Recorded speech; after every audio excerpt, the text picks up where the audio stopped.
que los falsos profetas son todos los pastores evangélicos que tenemos hoy en día. Ellos tienen el espíritu de rana del falso profeta. Y en este caso ya hemos analizado a muchos como Dante Gebel, Cash Luna, personas que se muestran como evangélicos, pero que en realidad defienden los dogmas del Papa de Roma. Y ahora vemos a otro falso profeta con espíritu de rana, tiene una lengua tremenda que si tuviera pelo se peinara con ella, pero como el Señor es calvo, no puedo decir que se peina con su lengua, pero realmente es una lengua tremenda. El hombre es muy histriónico, se presenta como teólogo, como profesor, como politólogo, como historiador, pero a la final termina defendiendo los dogmas del Papa de Roma. Es algo así como un loro sin plumas, y es parte de este cumplimiento de la profecía de cómo el falso profeta está unido con la bestia que es el Papa de Roma. Es de locos. Es algo que se ha venido cumpliendo al pie de la letra. Y entonces vemos a pastores evangélicos defendiendo los dogmas del catolicismo. Entre esos, como ya hemos visto, está el reposo en domingo, la adoración a la Trinidad y el bautismo negro, pero sin dejar por fuera a también uno de los principales dogmas del Papa de Roma, que es el falso ritual de la última cena, hoy conocido como Eucaristía. Y vemos a este señor César Vidal en una iglesia evangélica, una iglesia bautista, con una mesa con 2 velas y con los implementos que usa la iglesia católica para celebrar este falso ritual de la última cena. No es de locos, hermanos. Es decir, ¿quién se puede inventar esto?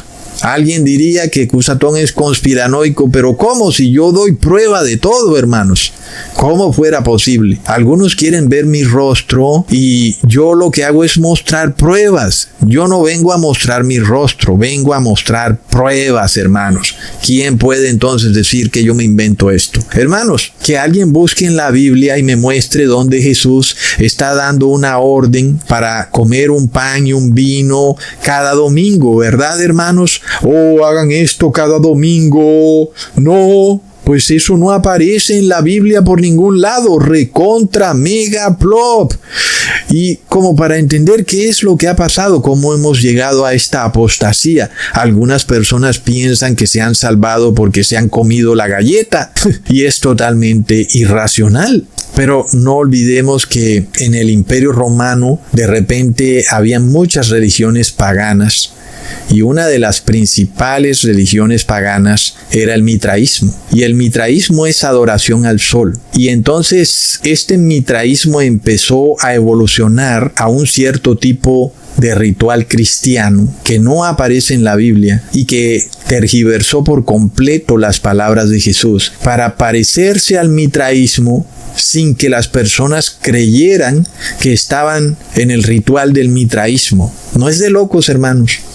Entonces, este ritual de la última cena, por supuesto que es totalmente falso. ¿Cómo empieza a ocurrir este desastre? Recordemos que cuando el cristianismo empieza a extenderse por el Imperio Romano, pues como la mayoría de personas practicaban esta religión solar llamada mitraísmo, en donde ellos adoraban al sol porque ese era su dios. No olvidemos también cómo Constantino, a quien llaman el padre del cristianismo, plop, mira hacia el sol, ¿ok?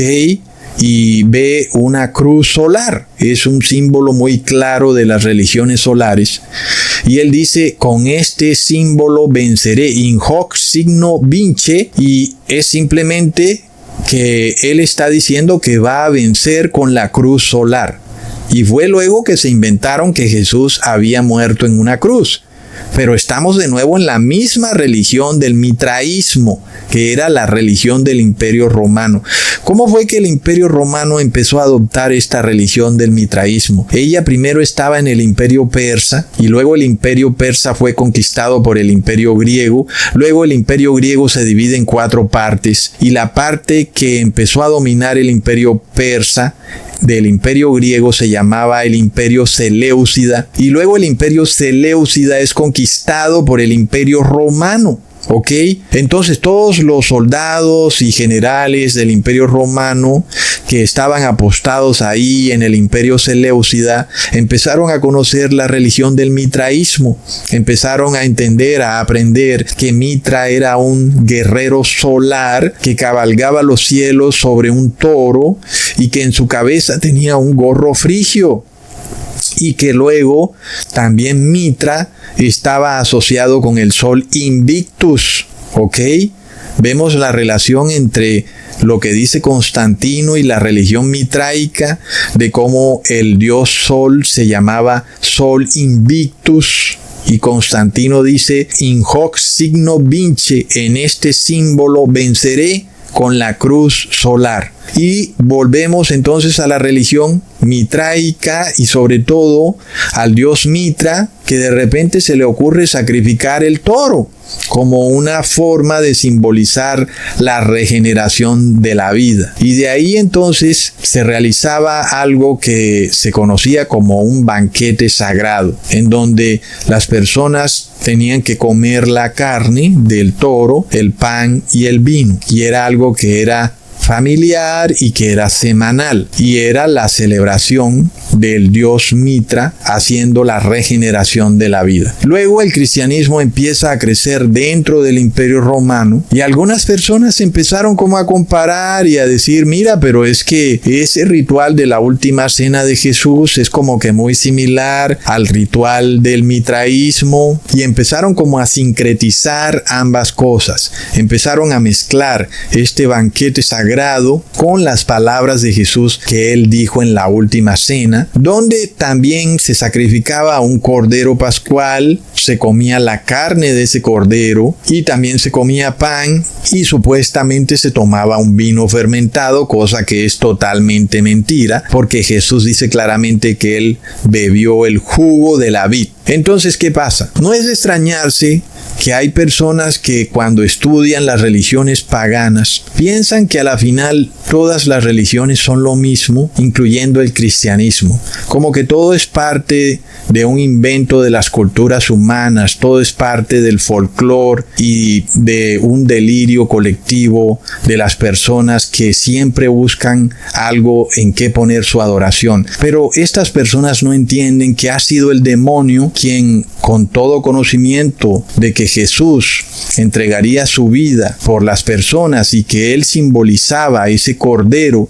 que quitaba el pecado del mundo y que venía a regenerar la vida, pues empezó a imitar ese concepto en todas las religiones paganas. Y fue algo bastante astuto, ¿verdad, hermanos? Imitar el rito pascual de Jesús, pero en el paganismo. Entonces, en este caso, el banquete sagrado del dios Mitra es como una imitación barata que el demonio hace de la cena pascual de Jesús. De esa forma, muchos del Imperio Romano, cuando reciben el cristianismo, vieron como una cierta similaridad con la última cena y empezaron a celebrarla también semanalmente, en la misma manera como celebraban el banquete sagrado al dios Mitra. Pero aunque en la palabra de Dios no hay absolutamente ningún mandamiento para celebrar una supuesta última cena como la celebran los cristianos, ni en comer un pan y un vino, ni hacerlo semanalmente, pero como los habitantes del Imperio Romano ya estaban acostumbrados a hacerle un banquete semanal al dios Mitra, entonces ellos empezaron a asimilar eso mismo, pero en el cristianismo. Y ellos no quisieron abandonar esas ceremonias paganas, sino que las cristianizaron. Y fue así como empezaron a celebrar esta última cena, solo que ahora tenía nombres cristianos. Ahora no era un toro, ahora era un cordero. Ahora Mitra era Jesús y el dios Sol Invictus era el Padre. En general, entonces, nosotros vemos que es un concepto claro del paganismo, en donde la religión va ligada a la comida y a la bebida, sobre todo porque era una manera del demonio de tratar de usurpar el cristianismo y aún el judaísmo. Entonces, Nosotros podemos ver ejemplos de eso bastante claros, por ejemplo, con la fiesta de Saturnalia en Roma, que asimismo como el banquete sagrado al dios Mitra termina convirtiéndose también en una fiesta cristiana en donde se celebraba el nacimiento del niño Jesús en diciembre. Entonces vemos que en la fiesta navideña hay también un banquete sagrado, también hay un carnaval, hay una fiesta.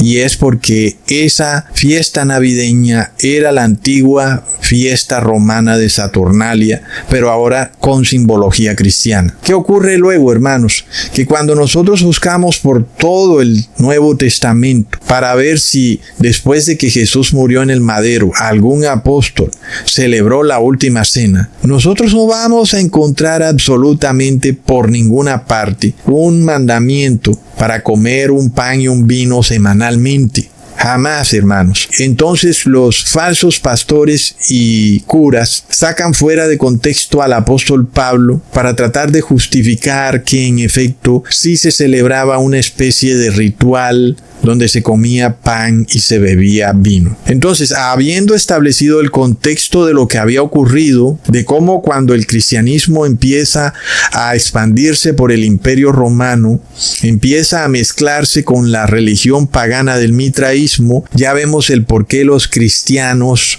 del imperio romano empezaron a hacer algo bastante incorrecto, que fue tomar esa cena del mitraísmo y volverla una cena cristiana. ¿Ok? Y ese es el contexto del que debemos partir, porque también es el contexto desde el cual parte el apóstol Pablo, que cuando es sacado fuera de contexto pareciera que está defendiendo la última cena como un ritual que se debe hacer para tener salvación, pero la realidad es que no la está defendiendo por ninguna parte, sino que antes la está reprendiendo, al punto de decir que quienes se reúnen para comer y beber no son de alabar, sino que hacen algo de lo peor, ¿ok? Y tiene mucha lógica porque el reino de Dios no es comida ni bebida, y es muy claro que las religiones paganas todas están asociadas a la comida y a la bebida. Entonces, para nosotros entender esto, vamos a leer el único pasaje bíblico que usan los sacerdotes y curas para demostrar que sí se debe celebrar la última cena, porque en realidad en ninguna parte de la Biblia nosotros podemos ver que los apóstoles celebraban la última cena, ni que hay un mandato de celebrar una última cena. Entonces es solamente el apóstol Pablo el que es tomado fuera de contexto para justificar la celebración de la última cena. Pero ahora vamos a ir versículo por versículo y vamos a ver que el apóstol Pablo la está condenando totalmente. Recontra mega plop. Leamos en 1 de Corintios, capítulo 11, versículo 17. Pero al anunciaros esto que sigue, no os alabo, porque no os congregáis para lo mejor, sino para lo peor. Bastante contundente cómo empieza el apóstol Pablo, ¿verdad, hermanos? Es decir, miren, amigos de la iglesia de Corintio, ustedes en esto yo no los alabo. Ustedes no se congregan para lo mejor, se congregan para lo peor. Es decir, algo muy malo estaba ocurriendo dentro de la iglesia primitiva, pero de todas formas el apóstol Pablo tiene mucha paciencia para enseñar y sobre todo espera que eso sea corregido. Lo que estaban haciendo algunos no era para nada bueno, que inclusive traía una división, y él decía que eso estaba bien, que hubieran divisiones, porque obviamente hay personas que estaban infiltradas en el cristianismo y su único objetivo era sincretizar el mitraísmo con el cristianismo. ¿Ok? Entonces el apóstol Pablo deja el asunto bastante claro. Si ustedes se están reuniendo para estas cosas, se reúnen para lo